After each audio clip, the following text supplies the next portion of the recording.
who have joined us for this July 7th local planning agency meeting. Eva, will you please call the roll? Dustin Woods, Here. Jack Edgemon, Donald Clarke, Here. Dr. Oxer, here. Gary Freeman, Chris Duncan, Here. Alex Ramos. Alex? Here. I'll wait to entertain a motion concerning the consent agenda.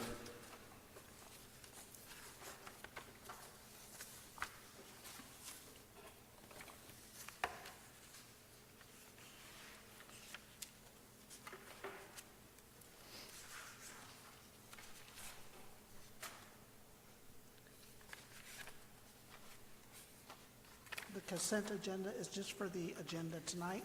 The meeting minutes from the last meeting will be at the next meeting. The August meeting. I move to accept the agenda as presented.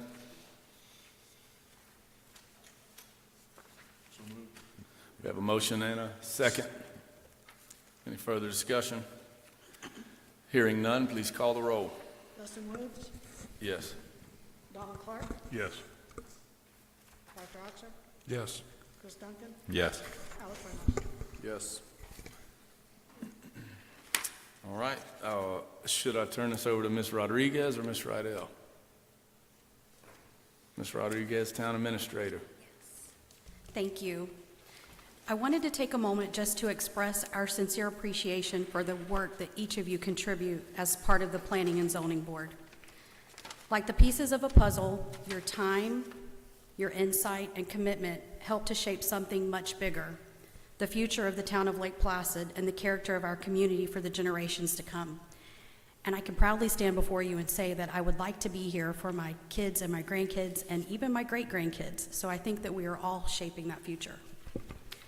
Your role may not always be front and center, but it is essential, from reviewing the development proposals and land use changes to helping preserve the small town charm that defines the town of Lake Placid. Your decisions play a critical role in guiding thoughtful, balanced growth. As we all know, we are at a very defining moment with the town of Lake Placid. With new development interest on the rise, evolving state requirements, and growing expectations for how the town will manage our future, the work of this board has never been more important. The choices that you will make today, whether it's related to zoning, infrastructure alignment, or neighborhood design, it's all going to influence how Lake Placid lives, how we move, and how we grow for decades to come. As you know, the mayor has already tasked this board and the Regional Utility Board with making recommendations that will help shape our path forward. As town administrator, with full support of the mayor and with all of our staff, whether they're here present or they're also on staff, we are committed to provide you with all of the necessary information, the tools, and that should help guide your decisions that you make. Your service is not only meaningful, it's impactful. I have to say that again. It's not only meaningful, it's impactful, because it doesn't just stop here, it ripples. It is our goal to partner with you in any way necessary to be able to allow you to make the informed decisions that you have to make. So our planning board chair, Mr. Dustin Woods, he showed us a picture with Ms. Riddell and I want to bring that up to just hone in on something. Do you have it? Oh, I don't have the clicker. Sorry, Dana. I believe it will perfectly capture the power of thoughtful planning. I don't know if you can zoom in on it, Dana, at all, or Eva.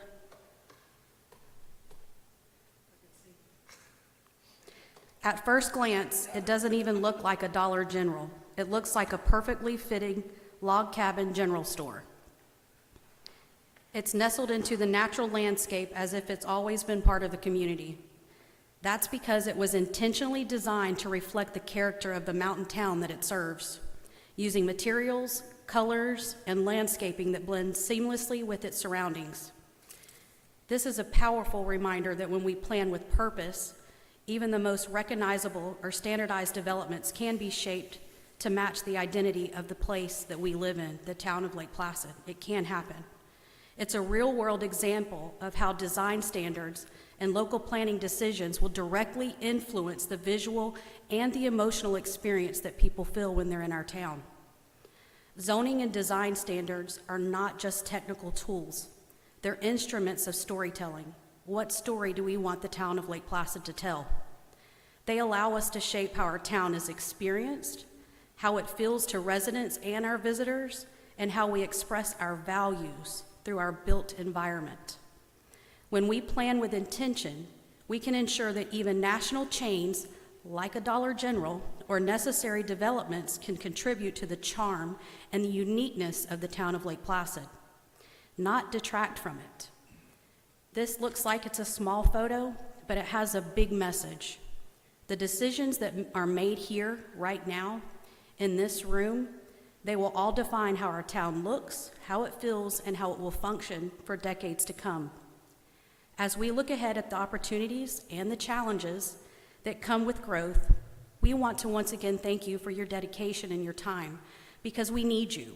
We cannot do this without you, and we are a team, and together we will move this forward, but it will take all of us in it together. So I'll turn it back over to Ms. Riddell or either Mr. Woods so that we can carry on to the next portion of the presentation. But I just wanted to be able to put that up here. Mr. Woods brought it forward to Ms. Riddell and I, and this is not the right term, but immediately I said, we're the bougie communities, because that's what we want here. So I leave you with that. Thank you. Thank you, Ms. Rodriguez. Ms. Riddell. Thank you. As noted, my name is Dana Riddell. I'm the town planner, for the record. And tonight we are going to hone in on parks and recreation in the town of Lake Placid. I can't necessarily say that I have a lineup of recommendations, but I think my intention tonight, more than anything, is to take a deep dive for all of us to digest what's going on with the parks and recreation in the town of Lake Placid. There will be a time when we go through the evaluation and appraisal report process with the Central Florida Regional Planning Council, and conversations such as these will prepare you for those conversations, for you to be able to ask the right questions, and at that point make legitimate recommendations that are well-informed and well-rounded. So, as noted in the statement of issue, there are 7 areas that the mayor tasked us with reviewing. One of them is parks and recreation. Also, the town attorney, Bert Harris, came forward a month or 2 ago and presented a historic overview of the Lake Placid Regional Plan Overlay District. That the boundaries of the overlay district, the roads that we annex or choose not to annex, and the enclaves that currently exist will come back before the local planning agency, hopefully within the next couple of months, as we continue to do more research and do what it takes to understand the fiscal impact that the county is asking for in terms of our interlocal service boundary agreement. So just remember, there's 2 processes going on right now. One is called the Interlocal Service Boundary Agreement between the county and municipalities, and the other is our upcoming evaluation and appraisal report process. The county is also going through their evaluation and appraisal report process. Their findings are due 2 years before ours, meaning they're due next month in August. We've been closely monitoring the changes to the evaluation and appraisal report as established by the Central Florida Regional Planning Council. They are proceeding with that process in 2 phases. The first phase is to address any what they call low-hanging fruit, meaning if there's inconsistencies between Florida statute and the Highlands County Comprehensive Plan, then they're working to sort that out now and have that addressed by August. They'll come back in a couple months and they'll start digging into the really hard stuff, like our Lake Placid Regional Plan overlay and parks and recreation as a whole, how it's calculated, their road system, future roads. At that point, we'll continue to dig deeper. So again, tonight is a very good discussion to lay the groundwork and prepare us for these conversations as they go forward. And I thank this board for being in attendance tonight, because we really need your input, your buy-in, your consistency throughout this process to make sure that we're all on the same page and that our recommendations are cohesive and well-informed. So tonight's packet has a lot. Did everyone read every page? Yeah, I'm sure. I'm not even sure I honestly managed to read every page, but I wanted to make sure we had all the resources available to us. So what's most important when we talk about the evaluation and appraisal report process, it's when we go through our own comprehensive plan and we determine what's working and what's not working. So one of the first things, the first two things that are included in the packet, the first one is a recreational facilities inventory that I had put together last year in 2024, and our recreation and open space element of our comprehensive plan.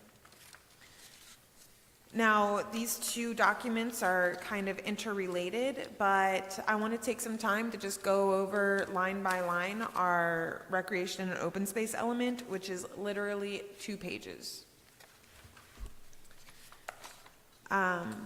So goal number 1 is to provide adequate and appropriately located recreational facilities, parks, and open space for all residents in Lake Placid. I think that's a fair goal.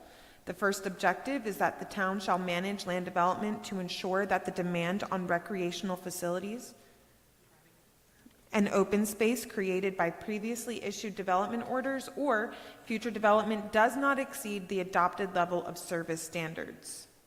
So policy 1.1, this is where the first document and the second document tie in together. The town shall continue to provide public parks at levels which meet or exceed 10 acres per 1,000 population. Thank you. Right there, you go, on policy 1.1. Yeah. But actually, I'll steal him else back, so I'll scroll back. Oh. Thank you. No, that's okay. Okay, so this is something we need to consider.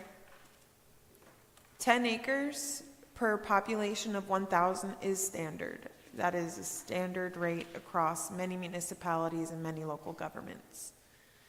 I want to scroll up to this inventory, and recently one of our councilwomen acknowledged that there is an inventory in the Highlands County Parks and Recreation Master Plan. That inventory, for some reason, didn't include all of the acreage of all of the parks we have in the town of Lake Placid. And if we continue to read on in our comprehensive plan, we'll go over that shortly. Actually, we'll go right now. Policy 1.3 states, the town shall conduct a recreational facility inventory and adopt a maintenance and replacement schedule to ensure the correction of existing deficiencies and adequate provisions of facilities. As far as I know, to my knowledge, this has not been accomplished, which is why back in 2024, after I came on board, I began to work on my own recreational facilities inventory.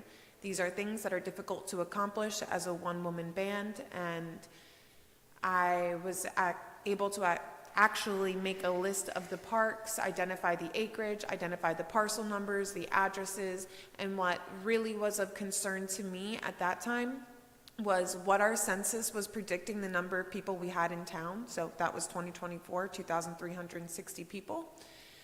And the level of service required. So that's 10 acres per 1,000 people. At 2,360 people, based on the parks inventory that I have listed here, there was 23.60 acres.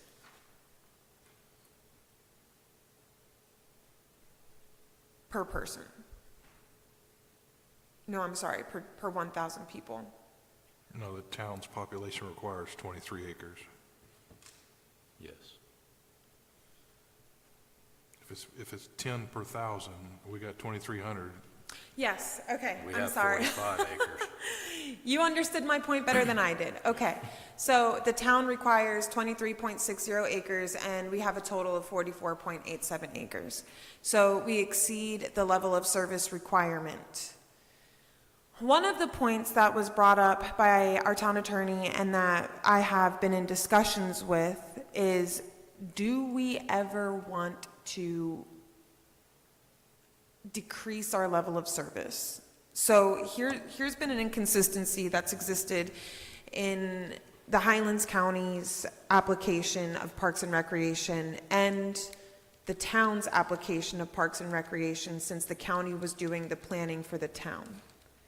Okay, for a period of time, and I believe this is beginning to change, for a period of time, it was believed that developers did not need to contribute to the Parks and Recreation if they came in and added additional population if the town's level of service standards were met.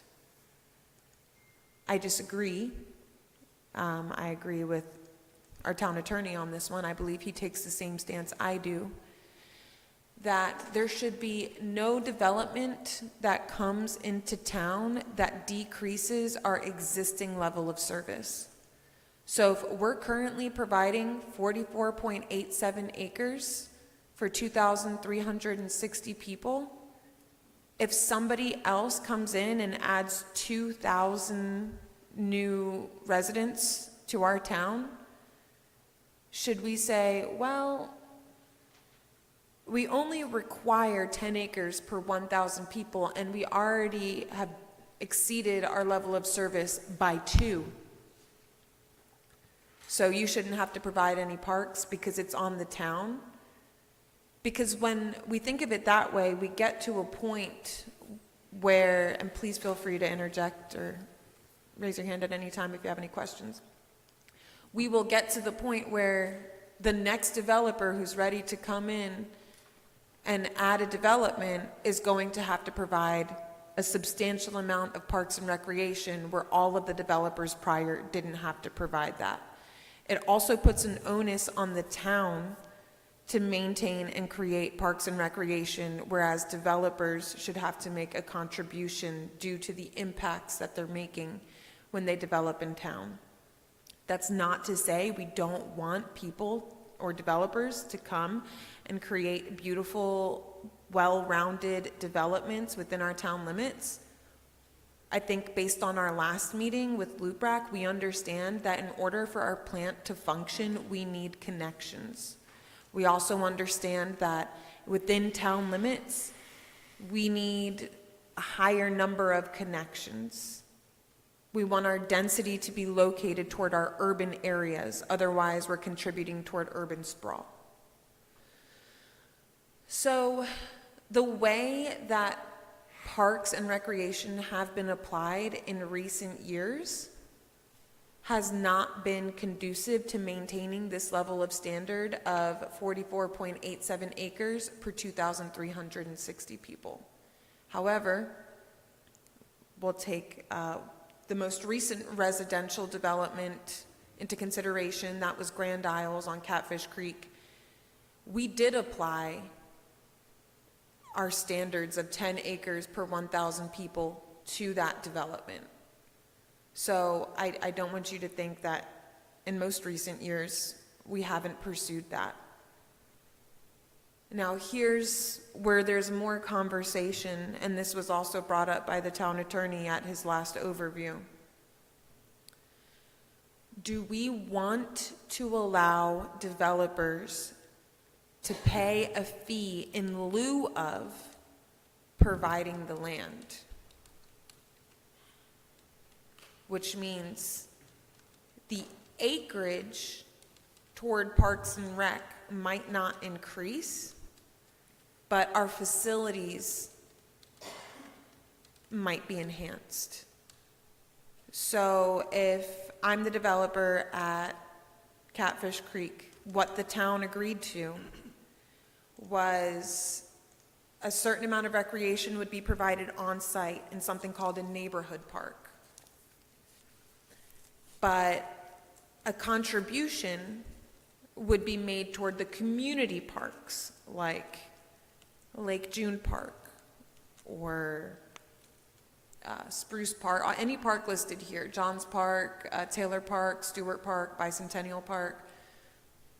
And that might mean where the town didn't have money to renovate or fix those facilities, now they do, because that developer came in, they provided their own recreation on site for those residents in that development, and they also made a contribution due to the impacts that the residents in that development are going to create on the shared public facilities. So in the case of Catfish Creek, that had my recommendation of approval, because it's quite difficult to tell a developer, you own 20 acres here, now you have to go purchase 5 acres somewhere else in town and give that up as park space. So where I'm not landing quite yet, but what I'm leaning toward is that developers should be required to provide neighborhood parks and make a fiscal contribution to community parks. So Both. the one you just did, what was the name of it again? Grand Isles? Yes. How many people were supposed to go in there? It was 97 homes, and if we multiplied that by the average size of the house, it was like 2.3. If anyone can do quick math, 2.3. So 2,500 people, No. No, 200, 250. 50. 250 people. So according to this, they should have put in 2.5 acres of park. Yes. What did they put in? Money. Well, there's more to that story. See if I can get us to the right part of code.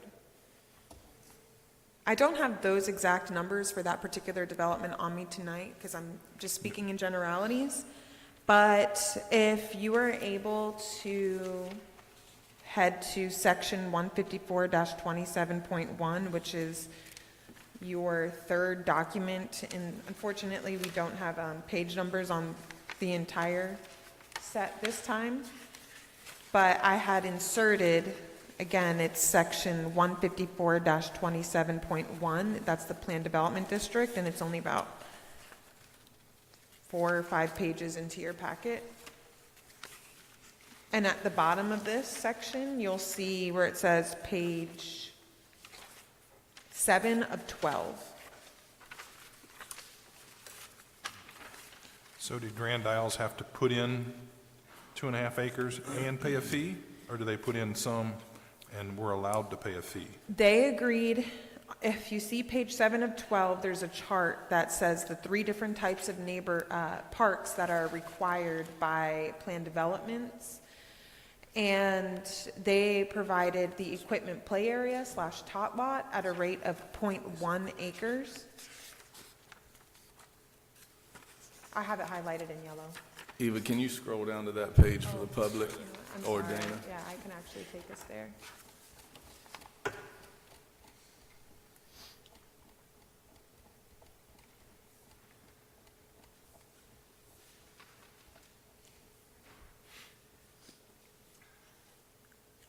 Okay, so on this chart, this is where our code is not very strong, because this chart only exists in the PD section of our code. Meaning, if somebody already has a property zoned R1 residential, R2, and they want to subdivide it, these standards are not written in such a way where they apply to those properties. So the only way they're gonna be held to this is if they have to go through the PD process. Yes, and then there's language in the PD process where you can ask for deviation from these standards. So I'm pointing out, I know it's not pretty, but I'm pointing out some inconsistencies tonight and where we're struggling, where there's some weakness.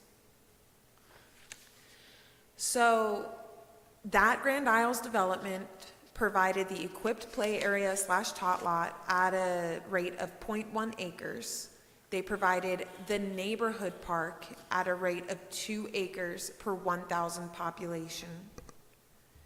And then, as part of the PD, it says that they will come back to make a contribution. They're going to pay money for the community park. How do we decide how much money they pay for the community park? Great question.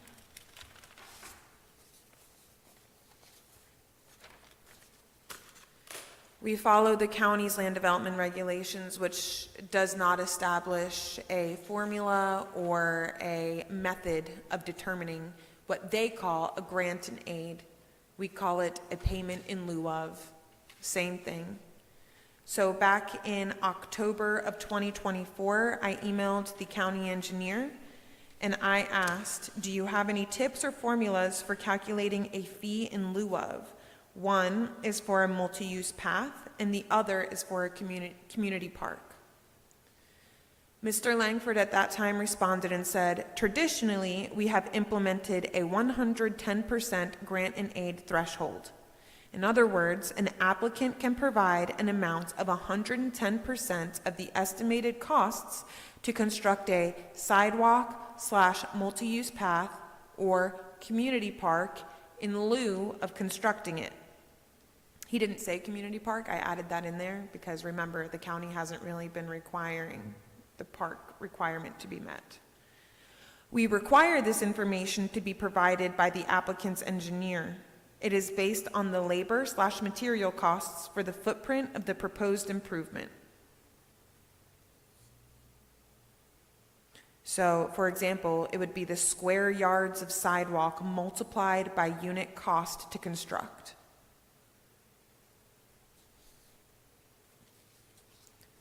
So, State that last part again, the square, what now? square yards of sidewalk, I'm not sure why they're using yards, I would say maybe square feet of sidewalk, multiplied by unit cost to construct. So 10 feet of sidewalk times $60 per foot. That would be $600. That's just an example. I don't know how much it costs to construct a sidewalk.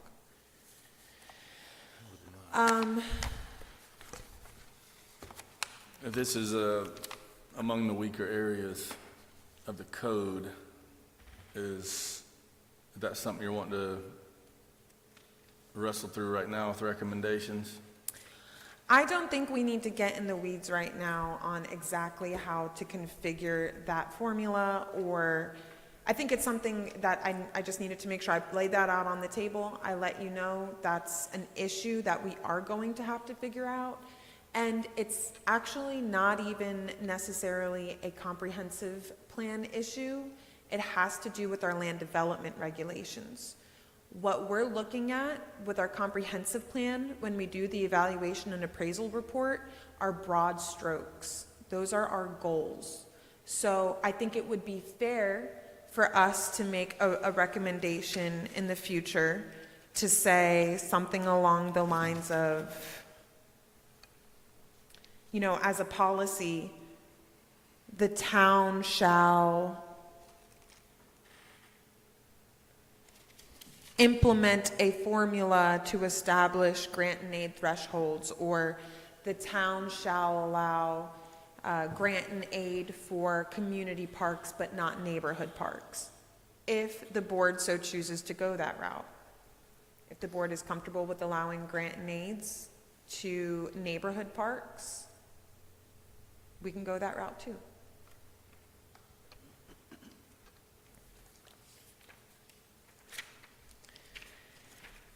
So that's why I give us all these attachments. We're going to keep scrolling. We're going to go back and forth.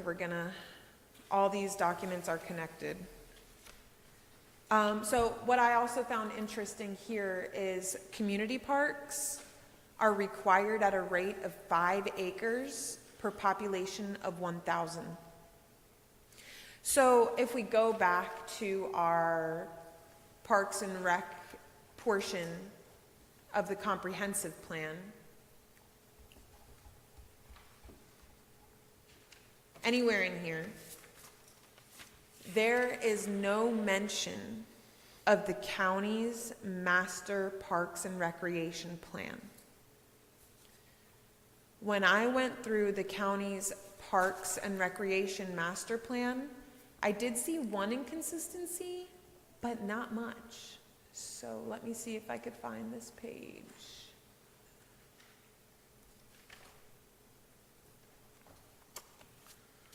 I know it's page Roman numeral 3-5. So I see the page numbers here. Bear with me as I look for it, please.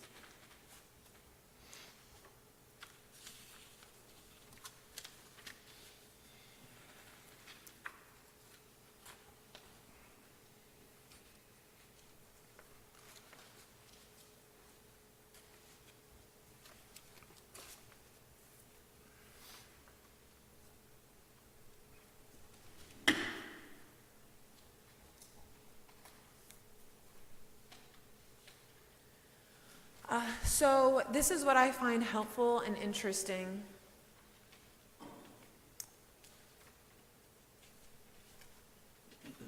First of all, I'll point out, it's really hard to get through this without skipping around, so I apologize.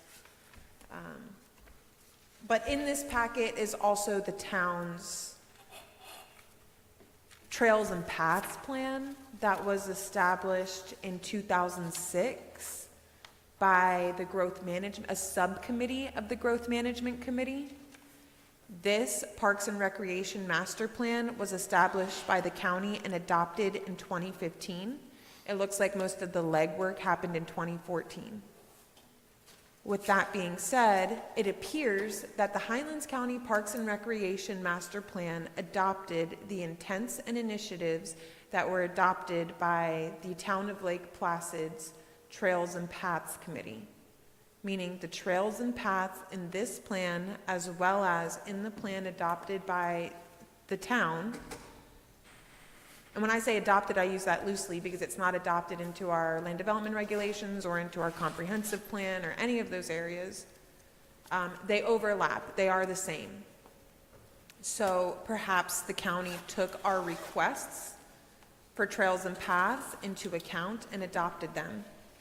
I think it would behoove the town if we made one of our goals in the comprehensive plan or policies to adopt by reference the Highlands County Park and Recreation Master Plan so we can work more cohesively with the county, and any grant funding we apply for will be consistent with the grant funding that Highlands County is applying for.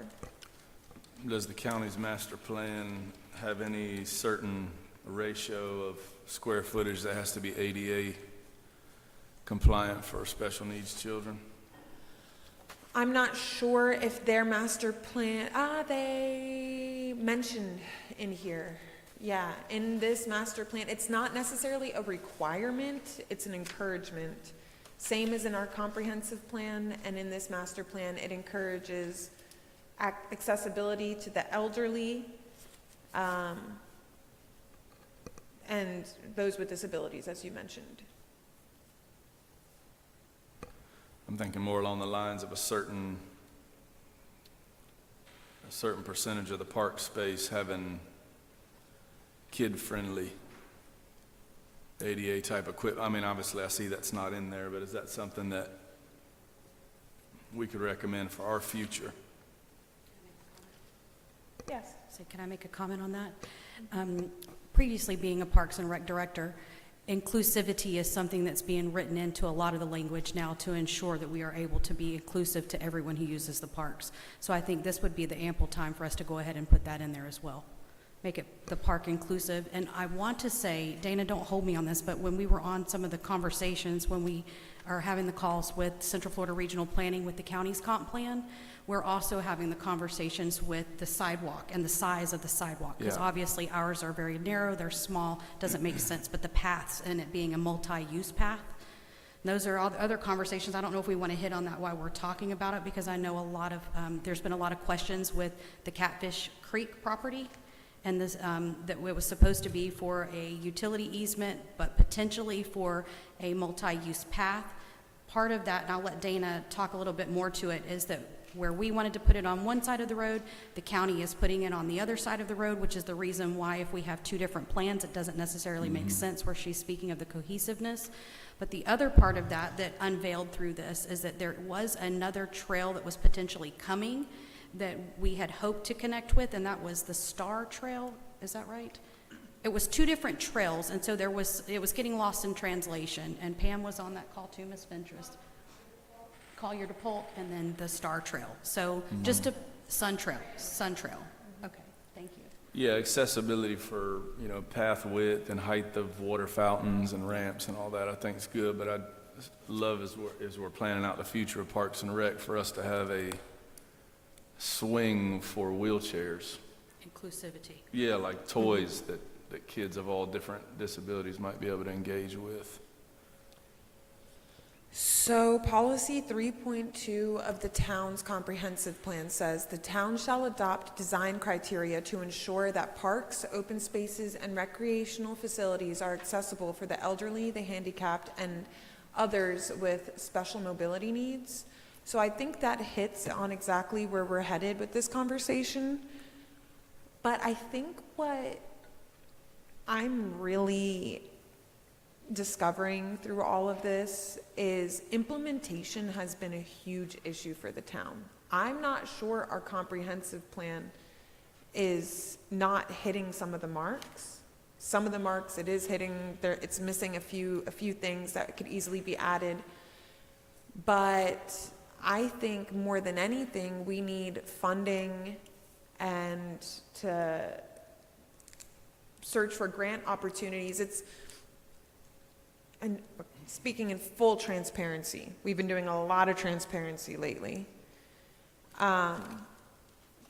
Sometimes we bring in other organizations or we check off the boxes that the state is asking us to check off by having these requirements in our comprehensive plan, but there's a disconnect between taking the next step to implement them.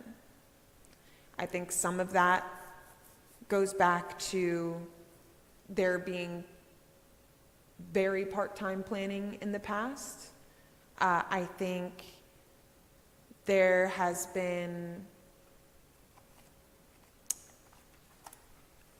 a mentality of work with what you got, do the best you can, and implement it as best you can, even though you don't have the tools and resources arranged. The comprehensive plan says you should have the tools and resources, but no one has taken it that one step further to make sure that happens.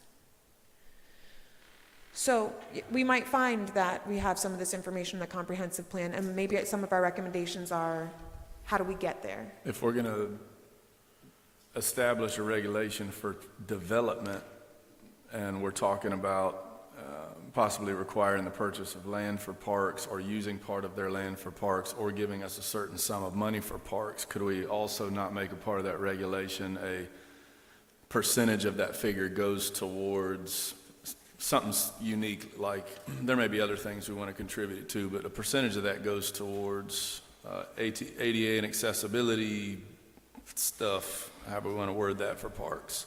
And that's just a part of the rhythm going forward. That's how it gets paid for from here to Kingdom Come. Absolutely, and I'm making a note of that. There may be other matters of importance that we want to nuance that regulation with, but I would suggest that that be one of them.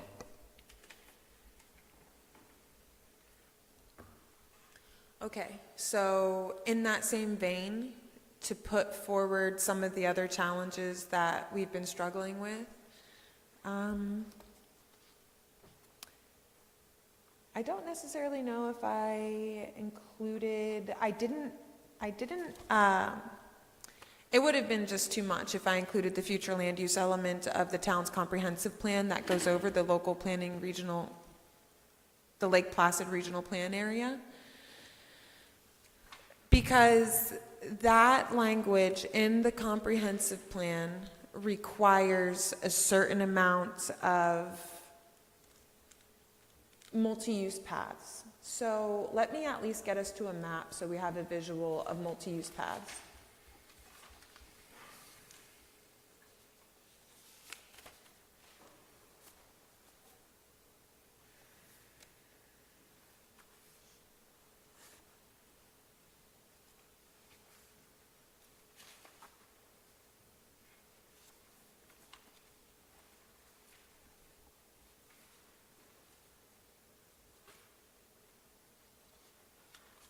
Okay, this is the map that I was talking about earlier in and around 2006, when the Lake Placid Growth Management Subcommittee had a trails and paths plan, and I also included minutes from 2006 where it states that the committee was created right here. The Growth Management Committee was asking the council to approve of a trails and paths subcommittee. So some of these people are still in our community.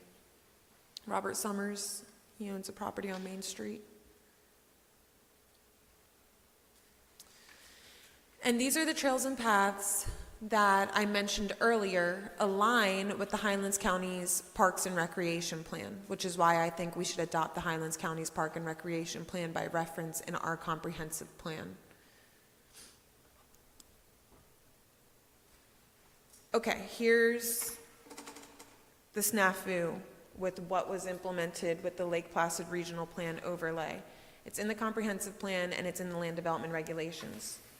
It states in the comprehensive plan that multi-use paths shall be constructed along collector roads.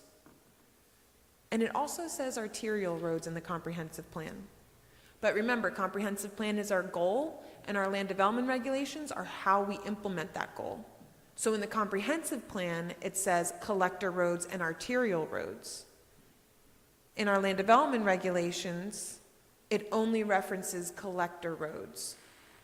So because what I enforce is the land development regulations when I'm reviewing a property, and as well as making sure it's consistent with the future land use, we can only truly require that trails and paths be implemented on collector roads. Any guesses as to why that's an issue? I'll tell you. It's because the town does not maintain any collector roads. Those are county-maintained roads. So when we come in and we say, oh no, a path is required on that road, the county has to allow it. And even though the county has adopted the LPRP, they've said, we want you to pay a fee in lieu of instead. So let me show you a map of a recent example where this occurred. And it's not necessarily that the county's wrong. When I show this to you, you're going to say, yeah, it doesn't make sense.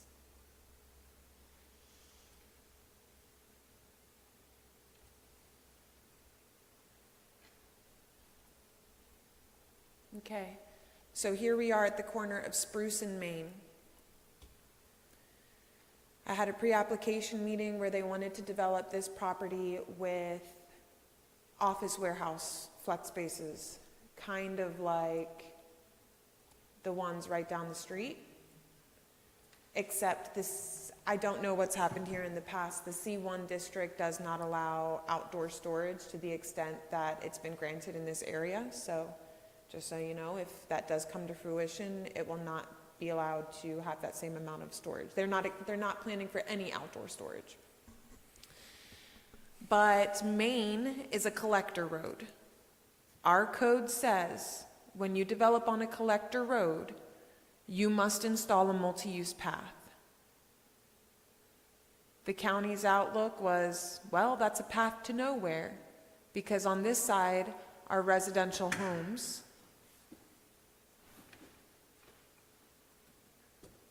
And then you have some commercial, which only has a sidewalk and not a multi-use path. So here are the homes, and eventually it goes to commercial. I mean, interestingly enough, even though it's a path to nowhere, I see people walking down that road all the time in groups. Well, I could easily see it being used in general on this whole block. This is, like a commercial node. We're right there on 27. Still would be very useful, right? So when I asked the county, okay, you want payment in lieu of, Where will that money go? Will it stay in Lake Placid? And their response was, we'll do our best to make sure it stays in Lake Placid. They don't have a separate coffer for Lake Placid, right? But we have these regulations saying, this is the answer, this is how we're going to implement trails and paths, but we have to rely on a whole other municipality who has different ideas than maybe the town does of what should be required and when. So that's why on the statement of issue under today's meeting, one of the items was private internal paths. Maybe as design criteria for the town, we require people to create multi-use paths within their property lines. Now, I'll tell you, if we do that, every single developer is going to fight that. They fight hard enough when we ask them to put it in the right of way.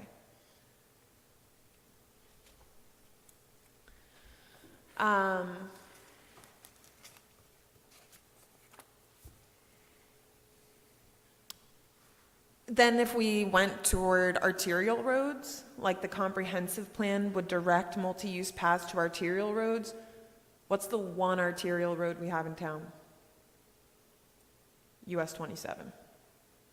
Who controls US 27? Definitely not the town. So for us to tell someone, or even tell FDOT that, yeah, we're gonna have this developer put a multi-use path in your right-of-way, and FDOT says, nope, that's not our plan. Nope, you'll be lucky to get a sidewalk. That's what's not working with our trails and paths. I think we all agree trails and paths are needed, interconnectivity is needed. I, for one, am okay with sidewalks to nowhere because eventually they will be connected. You have to start somewhere or you don't start anywhere. Otherwise, one of our policies and goals and initiatives could be that the town focuses on grant funding and it becomes like project-based instead of developer-based.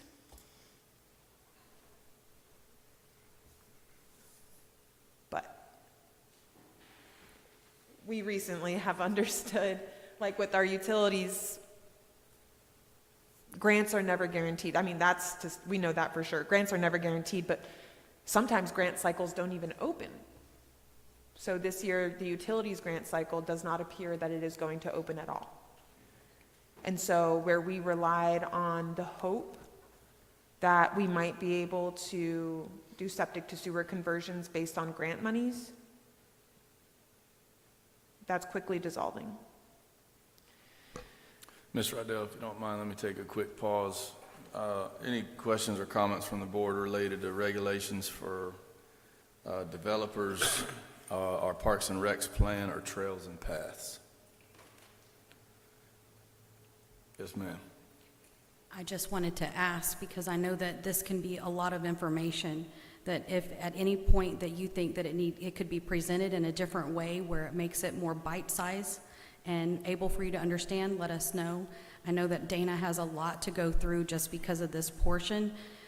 We did very like PowerPoint, hit some of the bullet points that in our regional utility meeting that Mr. Warner was posed by his council or his board. So just to put that out there. I know that it's a lot of information and for you all to be sitting through and listening and taking it in, but just to, if there's any way we can make it simpler for you, let us know.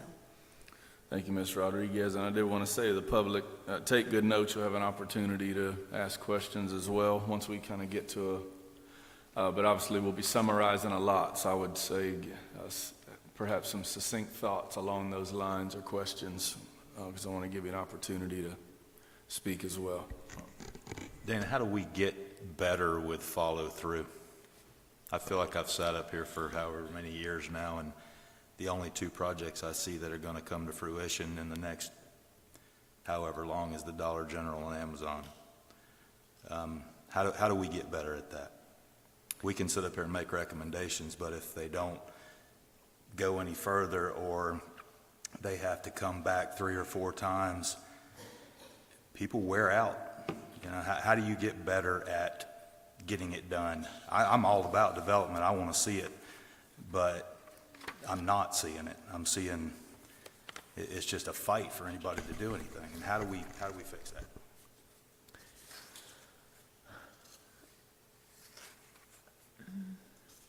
There's, I think, a couple initiatives, not necessarily all of them relating to Parks and Rec, so I don't want to deviate too far from tonight's topic, but, you know, those developments are often development-driven, developer-driven, so it really depends who wants to locate here and when. I think when we discuss the LPRP more in depth at our future meetings, we're going to see where certain elements of the LPRP are really holding the town back from a certain amount of development and is lacking a certain amount of guidance. So as Ms. Rodriguez was alluding to earlier, Dollar General had a really hard time even coming in. The outlook wasn't really that great because I don't necessarily think that when they went through the public hearing process that they were well received, because that's, again, the gateway to our town, and that's not necessarily what our council wanted to show as on our main corridor. And we need clear, concise recommendations and uses as to what should be allowed on US 27. We need a clear, concise downtown master plan, which is currently in the works, specifically stating exactly the types of things and businesses that should be allowed in town. We need clear commercial architectural design standards. We need a change in our density allotments. 3 dwelling units per acre isn't going to produce any residential very little residential development, let me say that. There's a number of factors we can sort through. In terms of trails and paths, Amazon did not care about that trail and path. Go ahead, add it on there. They're building a whole new road. They don't care. Dollar General, they didn't care about adding that sidewalk. Fine, go ahead. We'll add the sidewalk if that means we can get our approval. So I don't think that's necessarily holding us up. But then when we talk about having cohesive development that makes sense, that's where the LPRP is weak.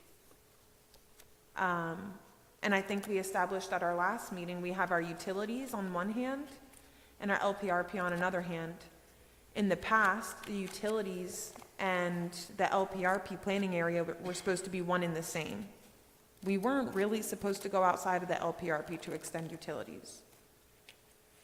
And now we are, because we have to protect our lakes, and now we have to utilize this new advanced wastewater treatment system that we have. And we have to get connections. So the LPRP now is going to change, I believe, if this board agrees, to be more of a design tool, a design mechanism, and regulation of uses. And when we have that clarity. So then also you asked, how do we get to the how? Because you see all these goals, but they aren't being met. We have to invest in planning studies. And I'm not saying like high dollar planning studies. These inventories that need to be created, you'll see me eventually one day come through with changes to the concurrency standards where it says we're going to have an inventory of parks, we're going to have an inventory of roads, we're going to have an inventory of our utility system. None of these things are existing. So there's going to have to be an investment in studies and plans. Well, thank you, Ms. Riddell, and obviously that's a deep well we can run down and need to. For the sake of tonight's conversation, let me turn it back over to you to hit the highlights for us. So speaking of identity of the town, we were on a call recently, the call that Charlotte's been referencing, and someone brought up the idea of being a trailhead town. We have it's identified in the 2006 Trails and Paths Plan and the Highlands County Parks and Recreation Plan, the potential for multiple trailheads in the town. That's not reflected in our recreation and open space element of our comprehensive plan. Councilwoman Worley, I believe this thought has kind of floated around for a while, that potentially this property here at Grand Placid Avenue, kind of catty-corner from Publix, next to where this car wash is going to go, might be a really suitable property for the town to purchase as a park, or maybe a developer to make a contribution for, so that we can purchase that area for a park. Surprisingly, it's slated for residential development, and it's a very difficult property to develop because the slope is incredibly steep. But we know that that road has been constructed. It was a subdivision that was abandoned halfway through, so it didn't get its final plat. Every once in a while, people will poke around and ask, what do we have to do to get the final plat? And you basically have to start over. To some degree, yeah, for the road that's there, we just need road testing. The utility lines are there, but they need to be tested to make sure they're still good. If this area was purchased, and this is just a thought, right? It doesn't have to be this. If this area was purchased and used as a park, when you drive through 27, you might get a different idea about what the town of Lake Placid is all about. I think the town of Lake Placid does stress natural beauty, nature, a sense of place. I think we have that in the town once you turn off 27 and you go downtown and you go to the ball fields and you enjoy our other parks. But there's this potential that we could be a trailhead city where people from all over come to Lake Placid. I mean, we already know we love tourism. We're a tourism city, right? But people will be coming specifically to use our trails. And if we put a trailhead here and have interconnected paths, when people drive down 27, they're going to see that and they're going to stop and they're going to want to know where they can go next. I think to some degree in the past we've looked at signage to do that. Can we get signage on 27 that's going to say, hey, turn here? There's a little bit of that, but I think other initiatives can be implemented to create that sense of place. So that's something to consider when the time comes for our evaluation and appraisal report process. What we want to put in the comprehensive plan, we might want to recommend becoming a trail city. My apologies. It's okay. I was just going to say, I don't know if you saw it in the newspaper or not, but Avon Park, the county with partnership with Avon Park recently opened the Memorial Trailhead Park that you can go visit and you can actually see what it looks like. And people didn't understand because of the way that it's positioned and where the location is. It's 37501 Panther Parkway in Avon Park, but I'm terrible with directions. You come back behind the college, you're coming the back way, you're going to see it there. It doesn't make sense where it's positioned and placed, but it's because it's a trailhead. So you have the restrooms, you have a covered pavilion area, and there's some small playground equipment that's located there. So I just wanted to throw that out there to give you a visual to go look at to see. People visit. If you go and look about, like Ms. Riddell is saying, and you look at, people will follow where the trails are, and that's the places that they will go visit because they're drawn to that. It has a covered picnic pavilion, green space, a multi-use path that connects to the existing path along Panther Parkway. Parking is available and restrooms are planned to be added in the next phase. Yeah, so if you've heard comments about this park, I think multiple people have said to me, why did the county build a park in the middle of nowhere? Whose idea was that? But it's really not, because if you look at the Panther Parkway, that's an arterial road right now, we drive on it, there's not that much traffic, the speed limit's 45, we might accidentally be going a little bit faster because it's just so easy with no one being there on the road, but that's not the plan. It is going to be a heavily traveled road one day. That's the plan for it. And when we have these heavily traveled roads,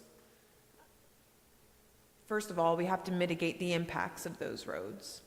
So all of this concrete was added, within recent years in my lifetime of being a planner. So that's within the last 10 years. We had all these new roads added, and if you get the sense of, if there was housing here, I would live around this area. I might bring my bike, now that there's a parking area, I might bring my bike and my family and I might travel on that trail here. I bring my family there to this park. It's like the tallest park in Highlands County. It's really high, be careful. It's gonna be a lot of broken bones, but it's gonna be a good time. Same thing applies to the town of Lake Placid. How can we make it so that when people drive through heavily traveled areas, they say, I want to come back here and I want to stop?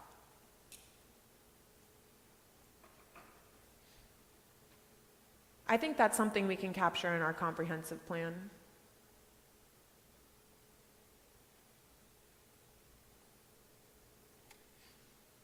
I don't think when they drive past the solar panels or Amazon or anything up here, they're thinking, let me turn real quick. I'm curious. But they see something like that. Or we become part of a network that actually constructs the trails and paths. They're going to find us. So I think, honestly, I think that really covers just what I wanted to put out there. I provided the resources. It would be great if the board takes the time to read over the Highlands County Parks and Recreation Master Plan. If you don't read anything else, read that. I believe Charlotte's had more conversations about this, but they will be working on updates to this plan, or currently are. So consider if, as an initiative of our comprehensive plan, we want to adopt the Highlands County Parks and Recreation Master Plan. Consider if we want Parks and Recreation to impact our identity in such a way that we become a trailhead city. Consider what we can do that's within our control to develop more paths, multi-use paths. Does this board have any existing concerns regarding our recreation? Or trails and paths, our open space? We need more. I think that a park across from Publix would be phenomenal. That piece of property is ideal. Kayak launch, the whole deal, everything's there. But we got to figure out how to get there. Yeah, absolutely. So one of the things that, obviously needs to change, if you look at our 2-page Parks and Recreation Open Space element, on page 3 of that is a map of our parks. It doesn't capture our parks. It doesn't list potential future parks. These are things that through our evaluation and appraisal report process should happen. From what I can see, it shows 2 parks in town limits. And it doesn't acknowledge Lake June ball fields.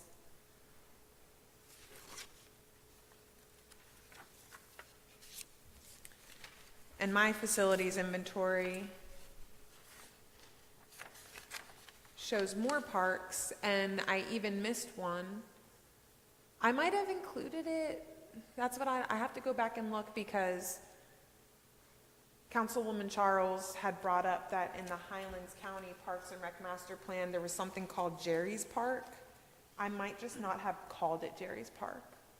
I might have thought it was part of John's Park, because they're right there next to each other. Or in Behind close the police proximity. station, right? What's that? Behind the police station? Yeah, behind, yes, right, yeah, behind the police station. Next to Tony's, yeah. Jerry's is behind the police station. And I mean, just based on Mr. Duncan's feedback, it sounds like, you know, maybe our level of service standard isn't 10 acres per 1,000 people. Maybe the level of service we want is to say, level of service shall not decrease from the existing standard if we feel like we want more. And that means, maybe that's just for neighborhood parks. I don't know. I'm torn on the community park thing. Well, whatever level you have or percentage you have is going to decrease if you ever do annexation of existing neighborhoods. So you need to keep it up. Then if you do annex an existing neighborhood, you're going to liquidate that rapidly. New development's great because you can say contribute. But when we originally did this conversation, we were talking about annexation of existing neighborhoods, and that's going to change that quickly. Yeah, So that's very true. That's something we should consider in our ISBA conversations. I agree with that. From a land standpoint, we have an opportunity now with the decrease in citrus and so much open land, not that, you know, we're certainly not in a position to go out and buy it all, but if there is a piece of land that would make a great green space that's in the town that used to be citrus and now can be a park or at least open green space for Lake Placid, you know, it wasn't there before. Obviously, because now we have bears walking through Golden Corral, so I through didn't the see park, that. yeah, because they'd have nowhere else to go now. So Wow. we need it. When will the language be discussed? You don't have to have an answer to that question, but clearly not tonight, but at least from what I'm hearing from this group, we would, you know, want to discuss that our current situation be the floor, not even the standard, but the floor. We want to see it continue to, parks and green space and community areas continue to flourish with any sort of increase in traffic and town capacity. So Ms. Rodriguez today mentioned to me that the grant cycle is currently opening up for us to make an application for our grant to proceed with the evaluation and appraisal report process. That is something that most municipalities do through grant funding, so we do expect that we should hopefully receive that funding.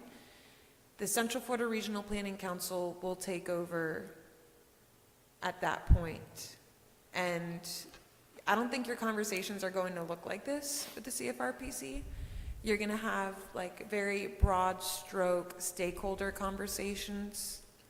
So that's why it's good that you will be the people in the room that say, you know, we talked about this at a local planning agency meeting. I think this is important that we bring forward. So I would expect it'll take months to figure out if we got the grant. Yes, and so, thank you, Dana. The Central Florida Regional Planning is currently conducting the one with the county. They cannot do both at the same time. So they'll finish with the county and then they'll start with the town. The reason why theirs goes first and ours next is the way that it falls in the cycle process. So it would behoove you if you're able to get on the calls now in the stakeholder calls. We know that it's very difficult. All of your schedules are very busy. We can send that information out. Dana has it. There's a QR code where you can scan it. You can go back and listen to it later so that you can hear the conversations that are being had. The hard conversations, the big tough conversations are going to come in the fall. So they'll start happening on the county level, and they will discuss the LPRP. They'll discuss everything that pertains to the town of Lake Placid because we fall within the county plan. We can get ahead of it. Those are the calls that Dana is referencing that we have been sitting on. They'll continue. We'll get that information out.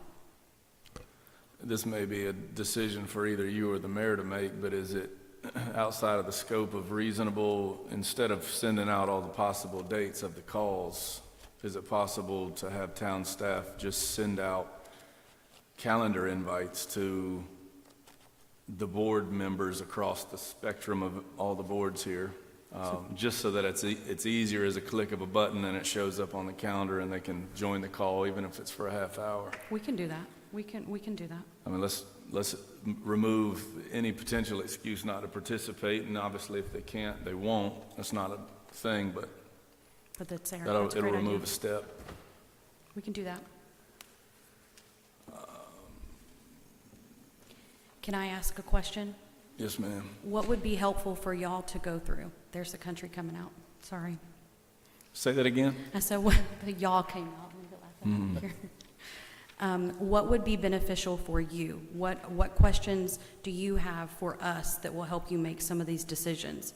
When you're going through this process where you've had questions like Mr. Duncan, where you said that we've been doing this over and over again, what could we do to make it better where it's more streamlined and move things faster? Those kind of questions. But what can we do to help provide the information to you? What are you looking for? Have you heard anything about the LPRP or through the comp plan that we should be prepared for to bring back to you for the next meeting?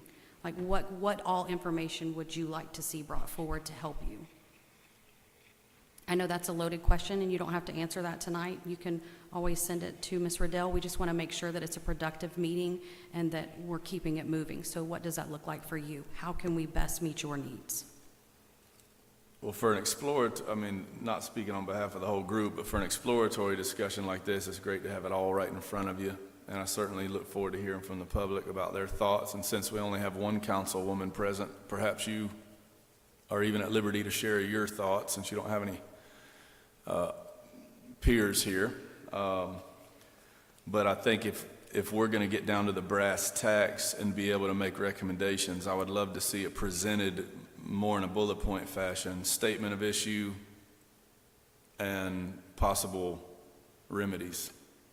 And then we can wrestle through the language about a thing, or if we wanted to make some adjustments to some of the possible on-ramps to a better situation. But So you'd like us to bring solutions for you as well, some ideas, some solutions from the planning standpoint on what we may see that would be beneficial? that communities like ours are benefiting from, Yes. you know. Okay. And naturally, you won't be able to hit them all, but certainly some things to give us some ballpark ideas. Okay, sounds good. And I would love to challenge each one of you to, like you, Ed, whenever you visited, you drive through places. You will go through a community and you'll look at it and say, man, look at that, that looks great. One of the things that we talked about with Mr. Woods was that you can go into a neighborhood. I use Darwin Square as an example over towards the Martin County area.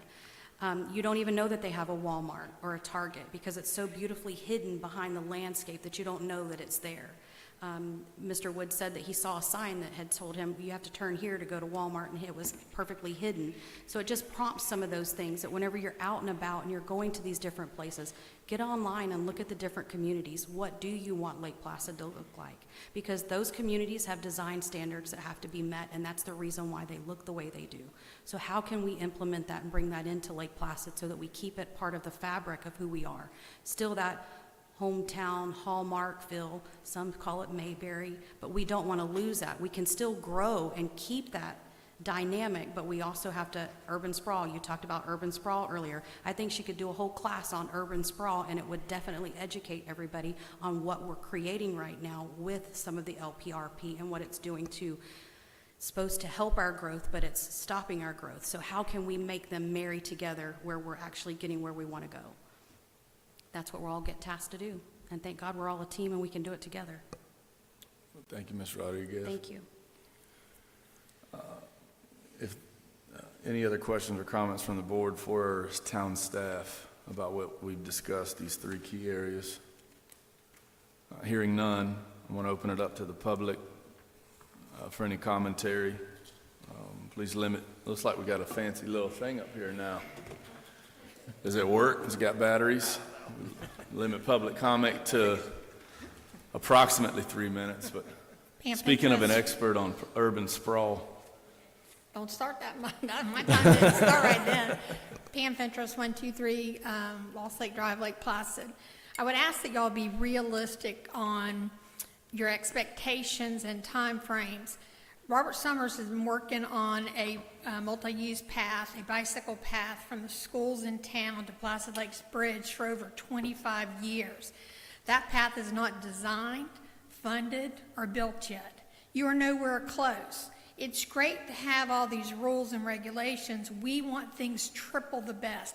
If the county is, you're the same, 10 acres per 1,000 residents. But if they got 10, we're gonna make it triple that.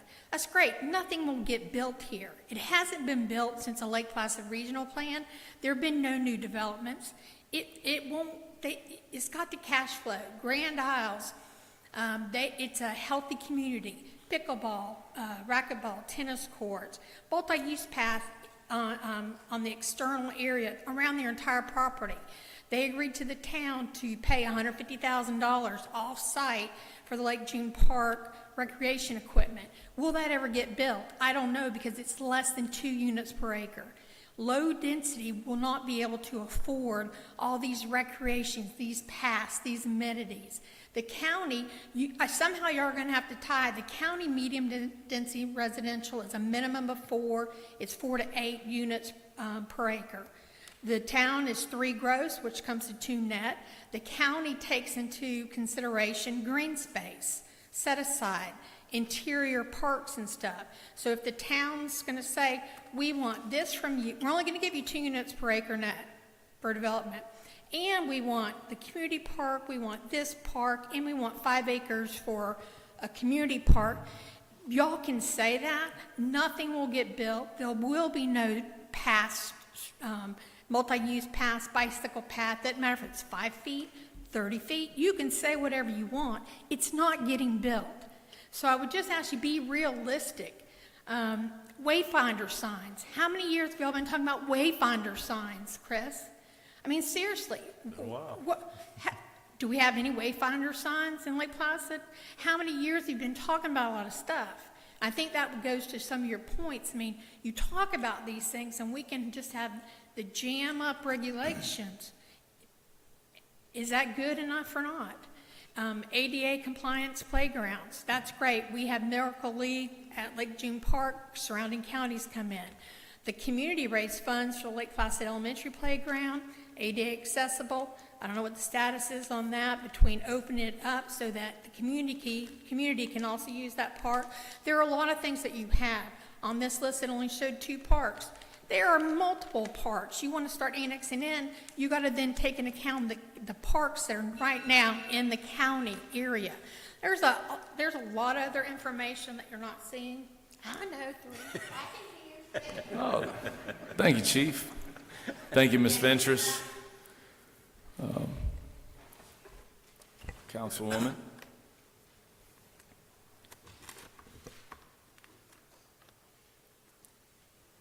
You really didn't think you were going to get away without me, did you? Nell Hayes, 505 Lake Blue Drive, Lake Placid, and speaking as Nell Hayes, not Councilwoman, okay? I have a question for Ms. Riddell. What makes Avon Park such a wonderful place to develop? That was a quote you had in the newspaper. What makes it so wonderful as opposed to Lake Placid? Why are we not wonderful like that? There's no implication that the town of Lake Placid isn't a wonderful place to develop or that we're not open for business simply by providing a compliment to another municipality. It is not my intention to indicate that that is not true of the town. But the city of Avon Park doesn't require planned developments in the same way that the town requires them. They don't have the same requirements for utility connection or even some of the more stringent requirements when it comes to making an application at the time of rezoning. So the requirements for rezoning in the town, which I would not be able to speak from a developer standpoint because I do not develop within the town of Lake Placid. Probably make it less welcoming to developers. Why do we every time turn around and, oh, it has to be a PD? Because that is a requirement of the LPRP. So That that's was from the Lake Placid Regional Plan, that any development that we do has to be a PD. It's required that anytime there's a subdivision, zoning change, or future land use change, that it be done through the plan development process. And that came through the Lake Placid Regional Plan? Correct. That's our holdup. That's our holdup right there. Because, for instance, I didn't get to speak to him today. I guess they're not open on Monday, but I know Alan Underwood's trying to develop some area behind his business. And he's running into the PD, and he spent $10,000 so far in legal issues and trying to just get this done because he just wants to make his business a little better.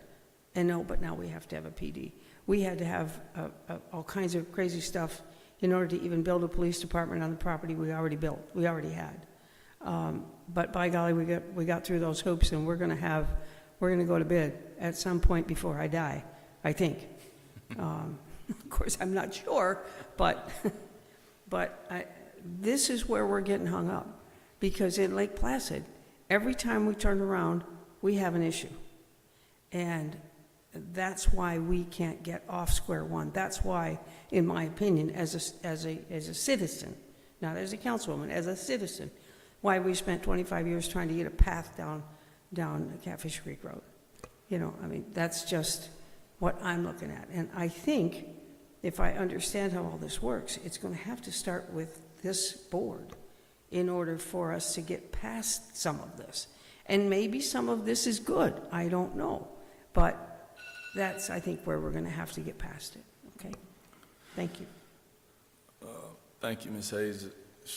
She suggests that this board is the one that has the latitude to make changes to the plan development process. Is that correct, or is the onus on town council to make those changes? You're welcome to make recommendations to the town council, who would have to direct staff to make those changes.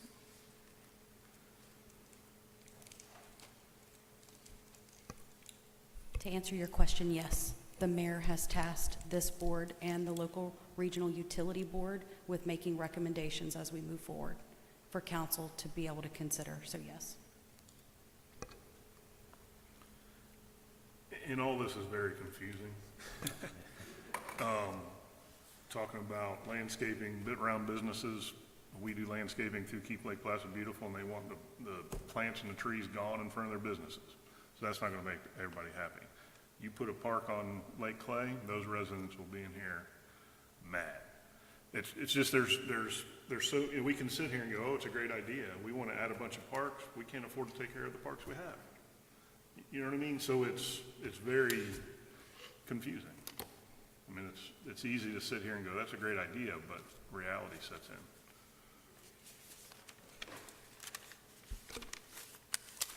Just stand up here. Great points. When Ms. Riddell said that when we go through the process with the Central Florida Regional Planning, it will look totally different than what we're doing right now. It will be more of it'll be a dialogue. You'll be able to ask questions back and forth. And then our goal is to try to be able to align some of that with the finances. As she alluded to as well with the grants, you already know what's going on in the economy. You can see it in the news. Grants have been stopped. So there are some things that grants will come down, but we can't depend on grants. And we're finding already that has been a double-edged sword for us. It's been a very big double-edged sword for the town of Lake Placid. And to put that in context, it's because the $40 million grant that we received for the septic to sewer program for the advanced wastewater treatment plant, the town has never bitten off something that large. So then you have to handle the administration of it. You have to be able to carry that whenever the bills are coming in, the invoices, that if we don't get the money back right away, you have to submit everything. So sometimes it can take 6 to 8 months just to get one reimbursement. So then we float that. The town has to be able to carry that. So you're talking about just in one at $40 million, we are in a pickle right now trying to keep things moving. So yes, we have to be very real and realistic, as Ms. Pam Fentress said. We have to look at things with real glasses and with transparency and have the hard conversations. We won't make everybody happy. We have all of the residents who live here, and they have their own objectives. They have their own reasons why they moved here. We do live in a community that primarily people are here because they want to retire here. So we're known as a retirement community. It's very real because then we also deal with that from an employment standpoint. So it does create a circle effect that is cause and effect, and we're dealing with that now. I can't tell you what it looks like. What I can tell you is that you have a dedicated staff and a mayor who is looking actively at ways that we can be creative and to move the town of Lake Placid in the direction that it needs to go. But it is truly going to take everyone, even if we don't agree. We can agree to disagree, but we have to come up with some solutions that are going to make sure that this town is sustainable and that we can take care of the residents that we all have been tasked with taking care of. So how do we do that? I don't know, but I think we'll get there. I do think we'll get there. And if I can chime in just to touch on some of the comments that were made tonight.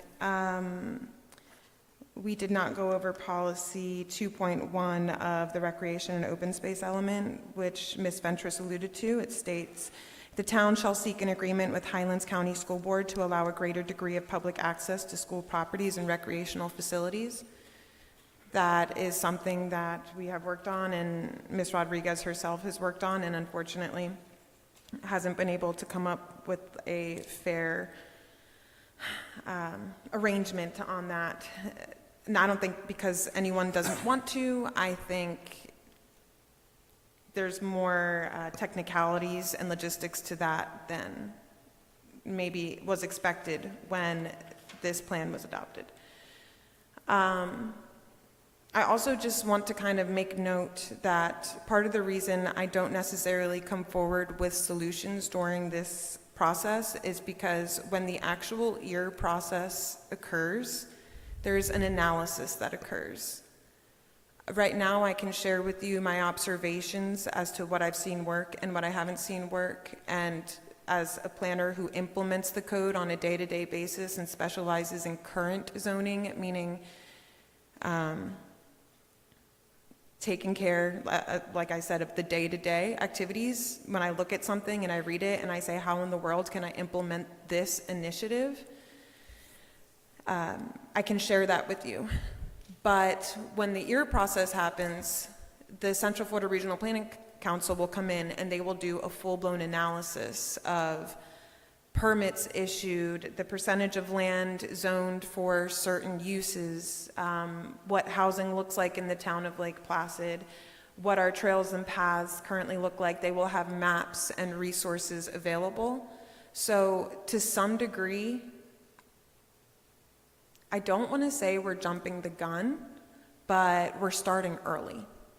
We're starting very early, and it's to our benefit because the county has the same process going on at the same time, so we can chime in and try to understand what they're doing as well as implement it on our own time.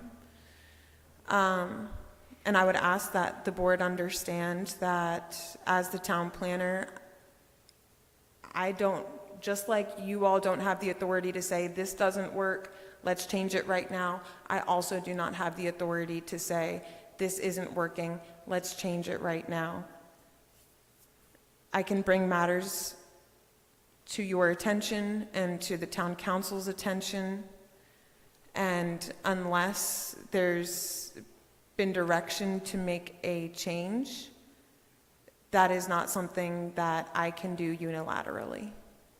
And I hope this board understands that when I joined the town over 2 years ago, it was my intention to change the reputation of the town of Lake Placid, because Lake Placid has had a long-standing reputation of being non-development friendly and a very difficult place to develop. I believe that there are changes going on within our council and within this community to where push is really coming to shove, and that a reputation really no longer benefits us. So I'm here to carry out the recommendations of the local planning agency and the town council, and to move forward as expeditiously as possible in any way that benefits the town. I have a question. If this board is tasked with those recommendations, and maybe everybody else up here knows what to do, but I'm asking, what does that recommendation look like to be able to remove the obstacles that make us more development friendly? I mean, I'm at a loss. Can we just say get rid of the PD and just, there you go, there's your recommendation? If that's what our holdup is, if that's our obstacle, what does that recommendation look like? You could. That would unravel the entire LPRP. So, I mean, you could right now make a motion and say, I would like to motion that we make a recommendation that town council consider removing the requirement for planned developments in the LPRP or as part of the town code. My caution to you would be the idea that we are considering, or at least my position, is that I don't think the entire LPRP needs to be thrown away. I think that it can be reworked and readdressed to encourage specific uses on US 27 and to encourage a density in certain parts of town instead of doing away with it entirely. It could be an incentivization, but the moment we talk about, remember, it took years for the LPRP to become designed, way before my time. I was not graduated high school yet by the time this was being put into place. It took years for this to happen. So, as painful as it is, in order to fix it, it is going to take some time, and I believe we're on the right track. But I leave that to this board to make whichever recommendation you would like. You could, I think we're already doing it. You could make the recommendation that staff review the LPRP and come back with recommendations that would make development more friendly, or you could ask for the PDs to be eliminated. It's a specific line in code that triggers the requirement for PDs. But just remember, some of these requirements, like I mentioned, the parks requirement. If there is no trigger for a PD, I can't require neighborhood, community, tot lots, parks, as written in the code. So I believe we need to apply for grant funding for a rewrite of our land development regulations. Maybe that's a better recommendation. And what I've seen in other smaller municipalities to encourage development to come out of the county and annex into cities or towns, first has been utilities, and second is high density. I mean, you have to offer them something. Why do they want to come here to jump through a bigger hurdle? Yeah. You know what I mean? So you have to, and I believe, I wish Gary was here, utilities is where it starts. You have to be able to provide sewer and water and, you know, but that's how they encourage them to say, why would you want to come into town? I mean, who wants to annex into town? For what? You got to pay more taxes. Right, higher electric bill, more tax. I mean, you have to offer something. Yeah. And that's a higher density in utilities. Is the way they normally do it. Right. I agree, and as noted earlier, one of the reasons City of Avon Park I would consider open for business is they have a density of up to 16 dwelling units per acre. That's higher than the county. City of Sebring has a density up to 20 dwelling units per acre, or up to 40 dwelling units per acre with the planned development. The town of Lake Placid is 3. 12 in downtown areas. No, in certain downtown areas, you don't have to cluster, it's 12.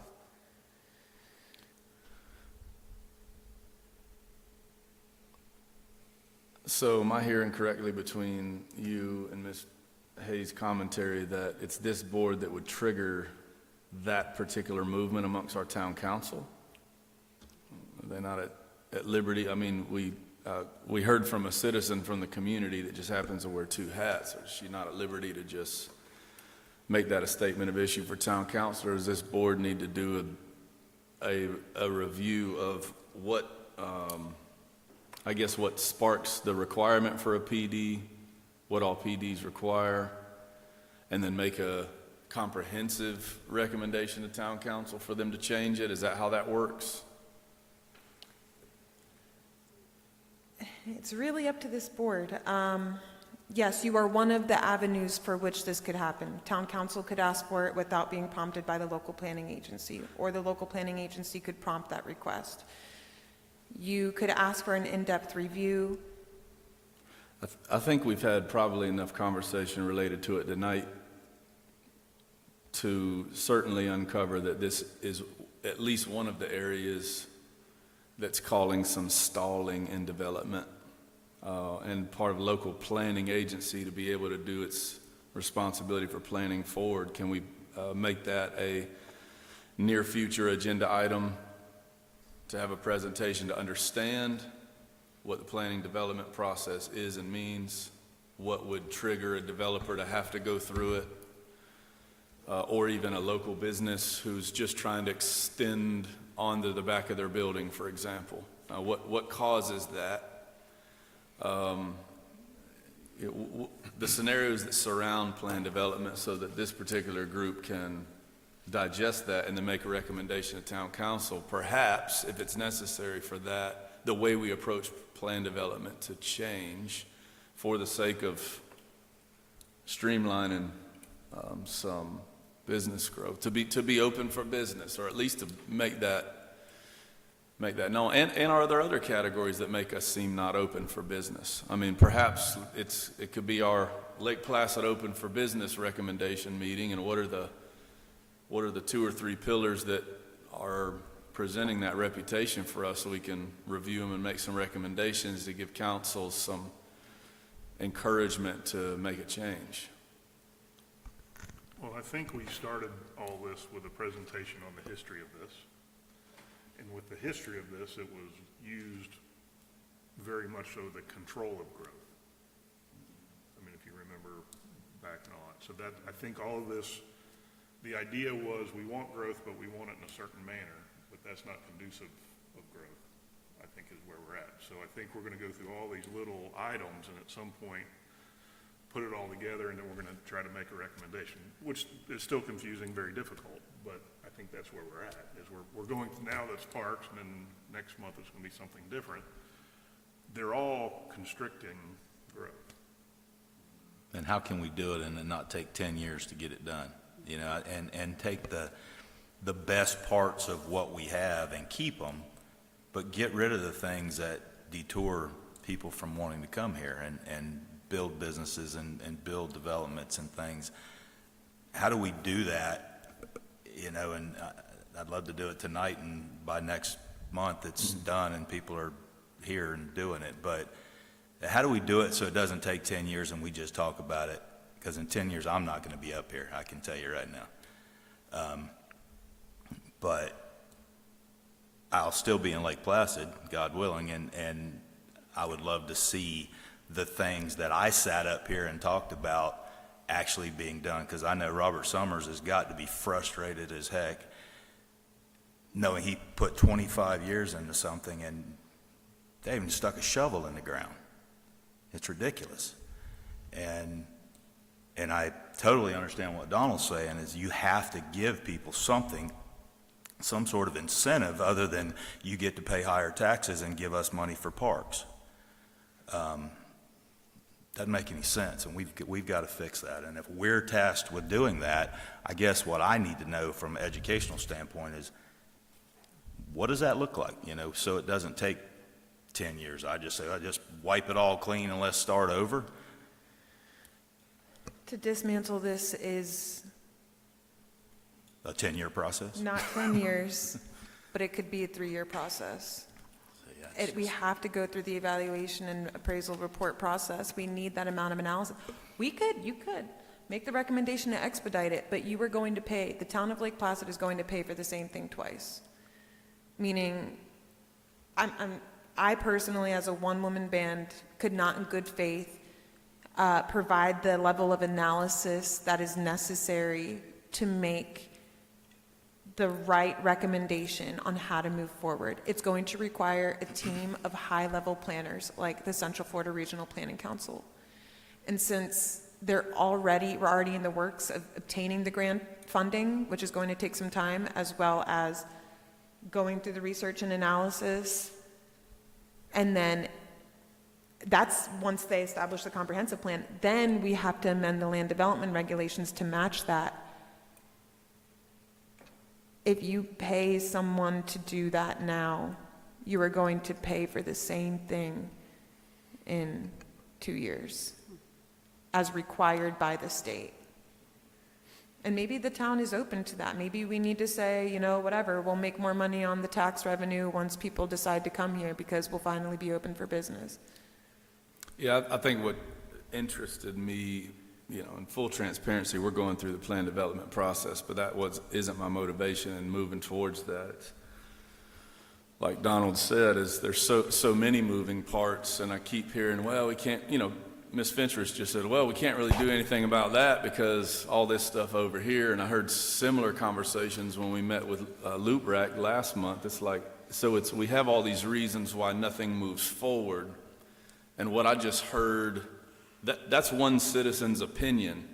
That may not be the solution, but I just heard what seemed like a spark to me is like, all right, well, something's got to give to get dominoes falling, to get things moving, so we have multi-use paths eventually, so we have parks and trailheads eventually, so we have developer regulations, and it's like something's got to just tip the scale to get things moving.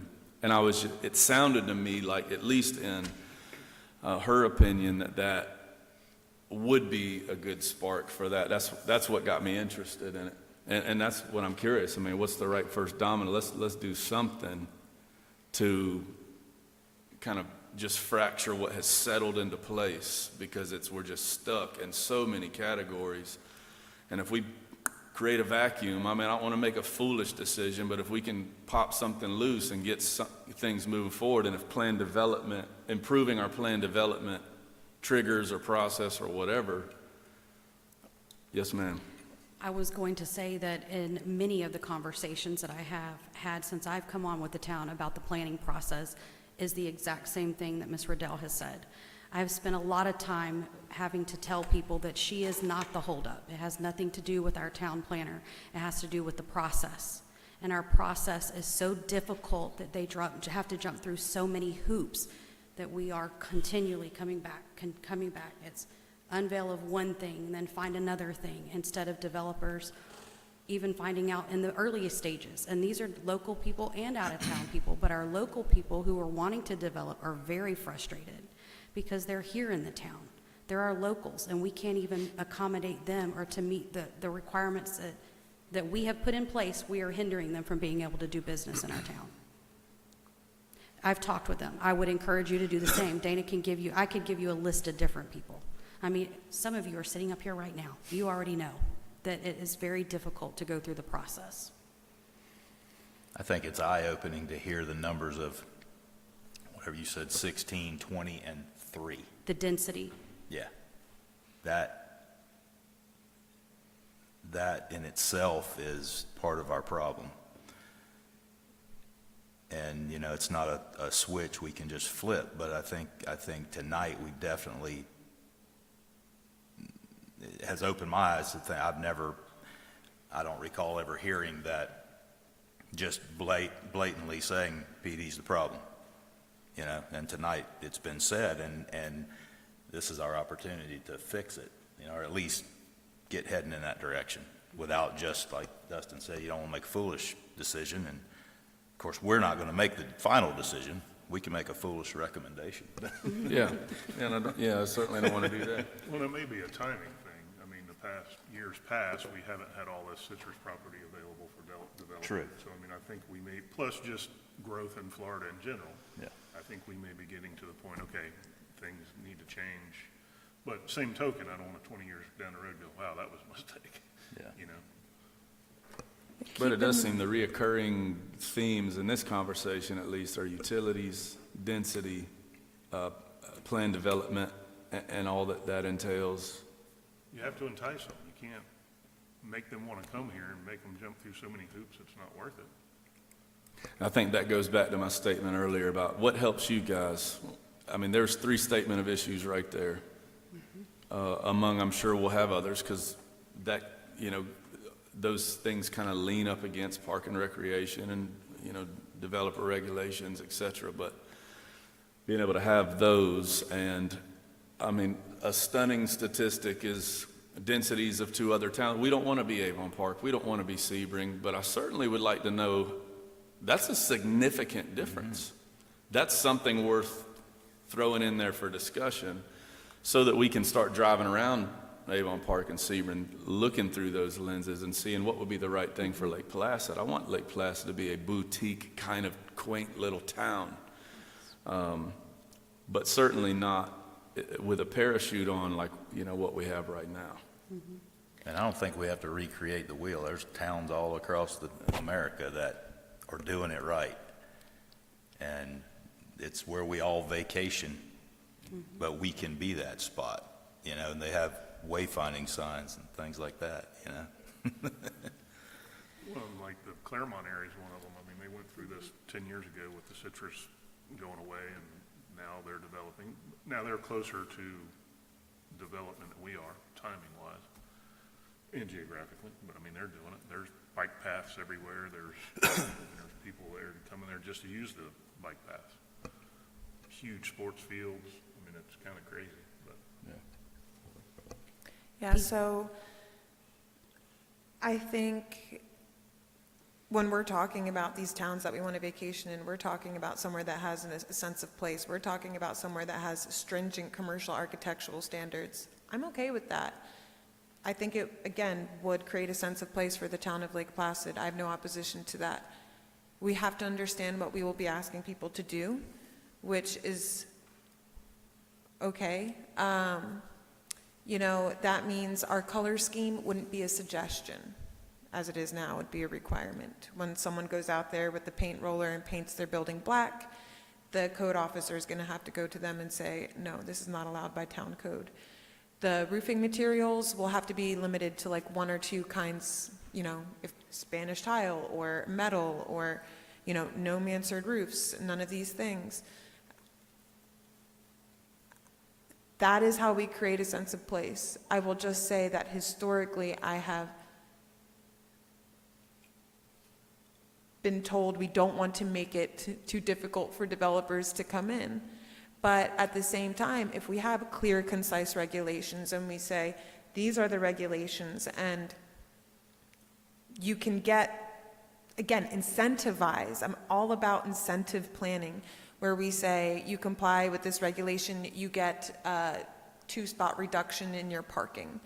You develop in this area, your signs can be this much bigger, or, I don't know, free wayfinding sign, something to that degree. It's just a shift from previous past board members, whether it's LPA or town council. So I just don't want this board to think that it's not possible or that it hasn't been kicked around before. It's just been the exact opposite mentality. So I'm refreshed to hear these new opinions. And keep in mind that when the LPRP came about, it came about, remember, in the years 2006, 2007, 2008. That was when the economy was booming, right before the big crash. Before it wasn't. Right. And so I think at that time, the town felt like, whoa, we need to slow things down, which is what Mr. Clarke was saying is, yes, it was a control mechanism because it was scary at the time how quickly things were going. And then it crashed, and then these rules didn't become effective until after the crash. So now we're asking people to comply with rules that are more stringent than ever before in a recovering economy. And now we're getting closer and closer to that, I don't want to say climax in our economy, because hopefully it keeps going up and things keep going great and we get more development. But it's looking closer to that time in 2006, 2007, 2008, where it's the citrus groves are changing and we need to assign new uses, and development is actually on the cusp and about to happen. So just keep in mind the times of how this came about, why this came about. And again, just, I can't believe I'm saying this, Bert Harris would give me a clap on the back. Just don't throw out the baby with the bathwater. Like, there's a little bit of good in the LPRP. There's a little bit. It needs to be managed. It needs to be fixed. It needs to be corrected. There are areas that can be addressed. Again, I think it can happen through the evaluation and appraisal report process. And I don't speak on behalf of everybody by any stretch, but I definitely get the sense from this group and even from some council that preservation's important to us. I don't think anybody's wanting to change the identity of Lake Placid. I think what we're trying to do is just ease the transition of good, steady growth and development in our area that still preserves our identity and our small town personal. I mean, gosh, we have murals painted on our buildings, for crying out loud. Like, it's just different here. I'm not sure if Reader's Digest most interesting town in America was a compliment or not, but it certainly was cool to be in the pages, you know, like, I mean, we've got something worth preserving for sure, but we want, so I think there is a balance and it can be done, you know. But I think if we stay on the path we're on, businesses, and from speaking from a small business standpoint, will not make it in this town. They just won't. I'm telling you, I won't. Mr. Duncan, I stood here months ago, and the comment I said was the town will die because we will not be able to survive. Well, we're already, what do you call it? People sleep here, but many people. With the bedroom community, yeah, Yep. I mean, we may, being a bit landlocked, we might not totally find our way out of that, but certainly more opportunities for our folks. Is Grand Isles dead in the water? Are we going to be able to test drive some of this stuff on them? Is that still moving? They haven't made any applications. I've just heard whispers that the engineering is occurring. Anytime I run into someone from that development, I say, don't forget, you're supposed to come back to do the resolution for the park to determine how much money you're going to contribute. And if the town agrees to that amount of money, then they could likely move forward. Also, I've been really holding my ground lately on the completion dates and deadlines that have been inserted in zoning ordinances. So I believe Grand Isles is one of those ordinances that had a completion date inserted in it, meaning construction had to start by a certain time and end by a certain time. In the town of Lake Placid, those dates have been relatively arbitrary and specifically tight. And that's been one of the hugest downfalls of the PD process. So if they don't get the ball moving in a certain time frame, and I don't remember what it is, I think it's within 3 years of approval, they have to come back through the entire PD process again.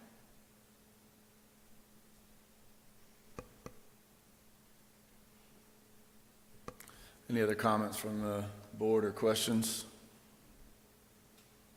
Any questions or comments from staff? Just thank you again.